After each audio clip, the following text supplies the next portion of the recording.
Never be jealous. Miyamoto Musashi, 3 words, sharp, cutting, absolute jealousy. The most useless poison we willingly drink. Think about it carefully. Most human flaws, even the so-called deadly sins, at least carry with them a momentary sweetness.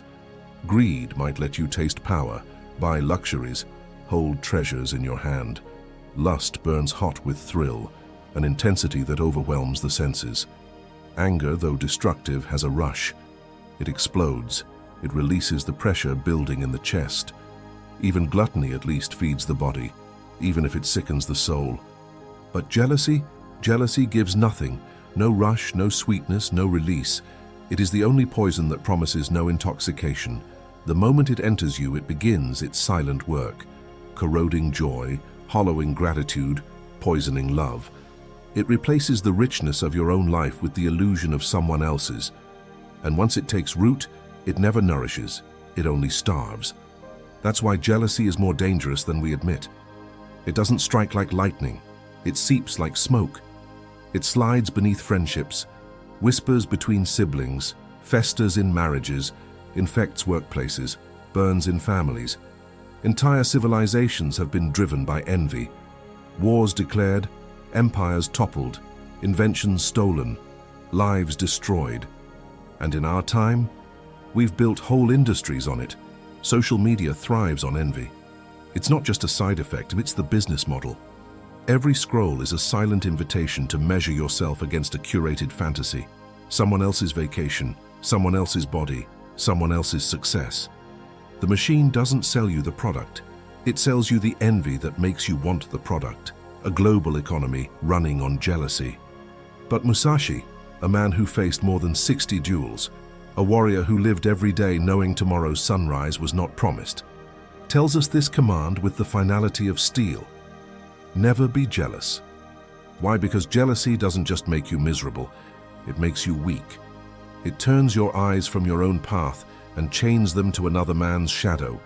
It blinds you to your work, your practice, your discipline, and tricks you into wasting the only thing you truly own, your time. And for a warrior, or for anyone who takes life seriously, that distraction can be fatal. So the question sharpens before us. How do we kill jealousy before it kills us? Stepping into Musashi's world.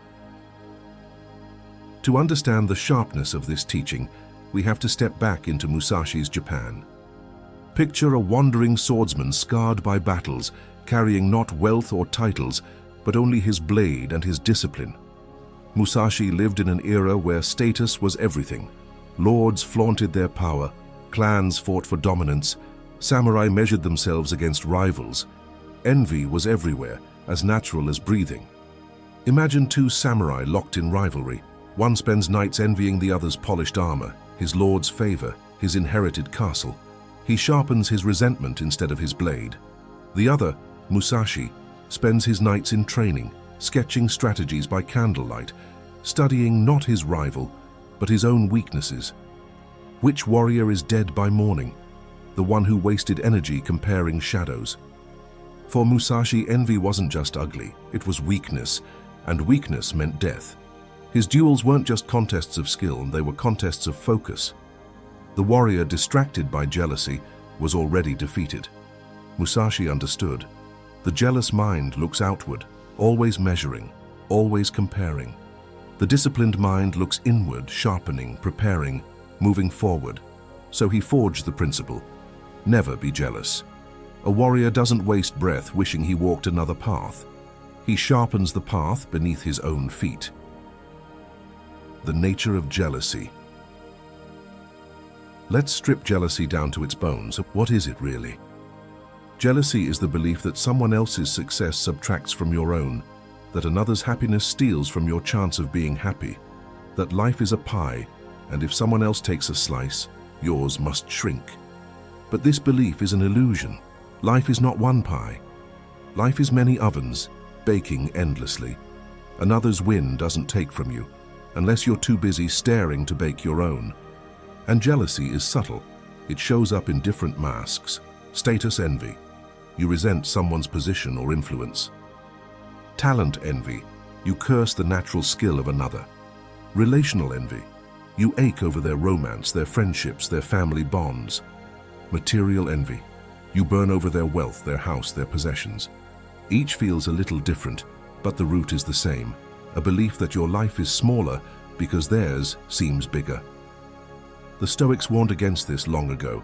Seneca said, "He who envies others does not obtain peace of mind." Buddhism calls envy one of the 5 poisons of the mind, a root cause of suffering. Even modern psychology confirms it. Envy spikes anxiety, depression, and discontent. Worse, envy never ends. You reach the milestone you once envied, only to see someone else ahead. Richer, stronger, smarter, younger, always more, always beyond. Jealousy is a treadmill with no finish line, and Musashi calls us off the track entirely. Jealousy in the modern world. But here's the problem. Modern life is engineered to make us jealous. Social media is the ultimate envy machine. Scroll for 5 minutes and you'll see. Someone younger than you, already rich. Someone fitter than you, flaunting abs. Someone happier, posting perfect vacations. Someone more successful, announcing milestones daily. And the whisper starts, "Why not me? Why don't I have that? What's wrong with me?" This whisper is no accident. Platforms profit from your envy. The more you feel lacking, the more you stay hooked, consuming, scrolling, buying. Jealousy isn't just a personal weakness anymore, it's a global business model. But envy doesn't only live online, it creeps into families, siblings compared, cousins measured, children pressured. It haunts workplaces. One promotion breeds a dozen resentments. It seeps into friendships. Congratulations whispered through clenched teeth. Musashi's command, "Never be jealous," is more radical now than ever. Because it's not just a personal discipline, it's rebellion. Refusing jealousy is refusing to be manipulated, refusing to sell your peace of mind to systems that thrive on your dissatisfaction. The warrior's view, why jealousy weakens you. For Musashi, jealousy wasn't just ugly, it was dangerous. A jealous warrior hesitates. His eyes are not on the fight in front of him, but on the rival in his mind. He measures himself against ghosts instead of cutting down the enemy before him. Jealousy also breeds hatred, and hatred clouds judgment. A swordsman who envies another will fight recklessly, not strategically. His blade is guided not by clarity, but by poison, and poison dulls the edge. Musashi knew a clear mind is sharper than any sword, and jealousy muddies the mind more than any fear. The same applies to us.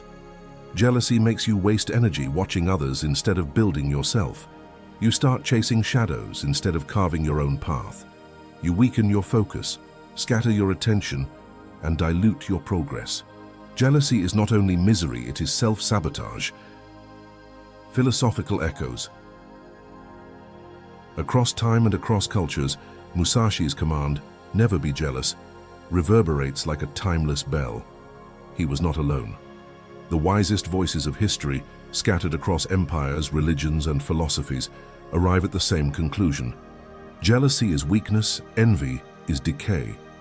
Marcus Aurelius, the Roman emperor who ruled an empire yet wrestled daily with his own mind, wrote, "It is not the man who has too little, but the man who craves more, that is poor." What is envy, if not a craving for what belongs to another? By that measure, envy transforms even kings into beggars. A man could sit on gold, command armies, hold the world's respect.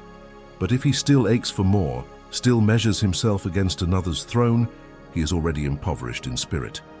Epictetus, born a slave and later one of Stoicism's greatest teachers, warned his students, "When you see someone honored or wealthy, do not envy him. He uses things that are given, not things that are truly his." What does he mean? Status is not yours, it is loaned by society. Wealth is not yours, it can vanish with fortune's turn. The only thing truly yours is your character, your discipline, your inner freedom. To envy what can be lost is to chain yourself to shadows. Buddhism names envy as one of the 5 poisons of the mind, mental states that generate endless cycles of suffering. Envy, in this view, is not just a flaw. It is a wheel that spins endlessly. craving what others have, grasping at illusions, feeding dissatisfaction. The antidote? Mindfulness, the ability to return again and again to the present, to recognize that another person's gain does not mean your loss. Nietzsche, centuries later, diagnosed something darker: resentment. This is envy's twisted cousin, not the desire to rise higher, but the craving to drag others down. It is the silent wish that success be punished, that beauty be spoiled, that greatness be leveled. Resentment is the envy that poisons entire cultures, that reshapes values not around strength, but around bitterness. And Nietzsche's warning is chilling. If a society succumbs to this spirit, it does not rise, it rots. Sufi wisdom puts it in language both simple and devastating. Envy eats good deeds like fire eats dry wood. A fire doesn't ask permission, it consumes. Slowly at first, then hungrily, until nothing remains but ash. In the same way, envy consumes the good in a person. Their gratitude, their generosity, their ability to rejoice. Left unchecked, it leaves the soul hollow.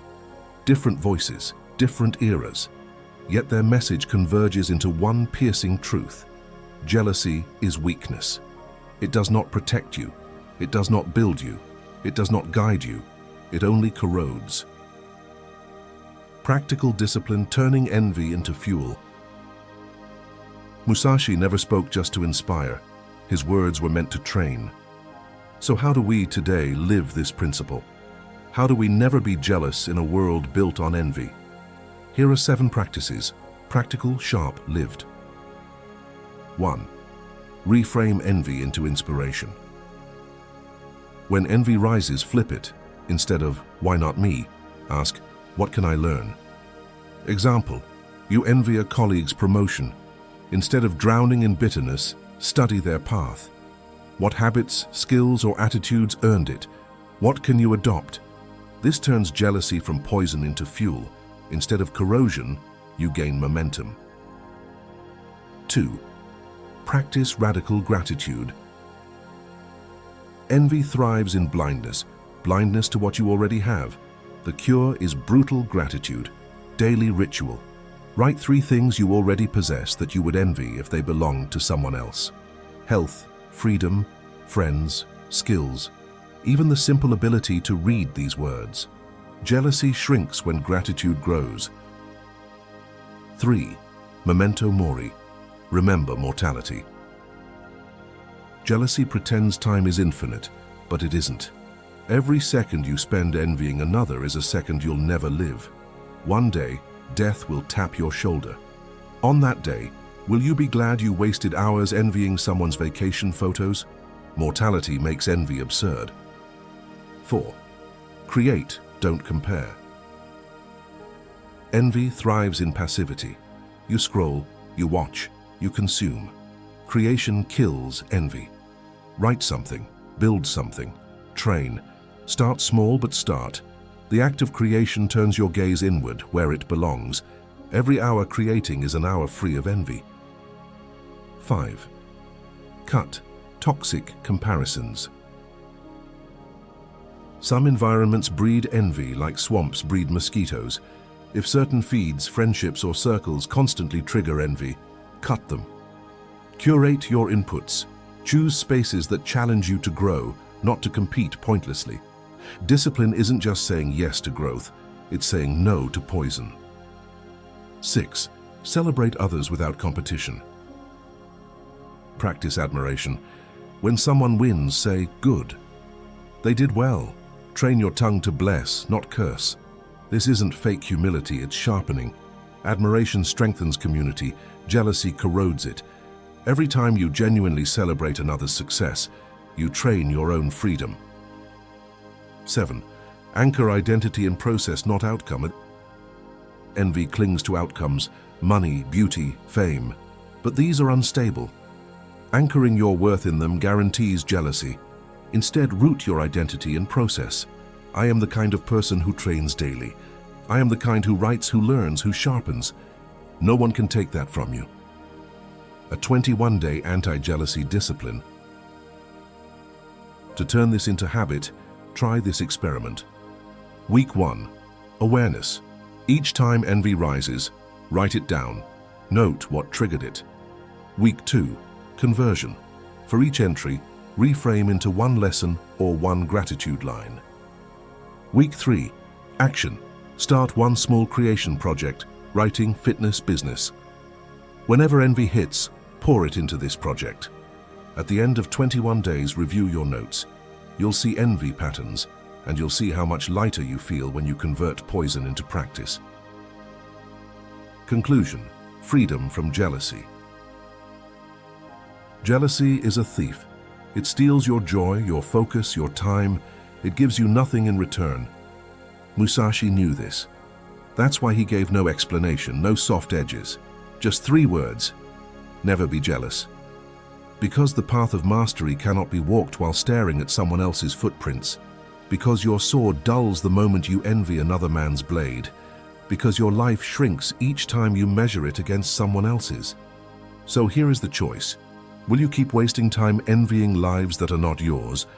Or will you cut envy at its root, sharpen your own path and walk it with clarity, unshaken? Musashi's voice is clear even across centuries. Never be jealous.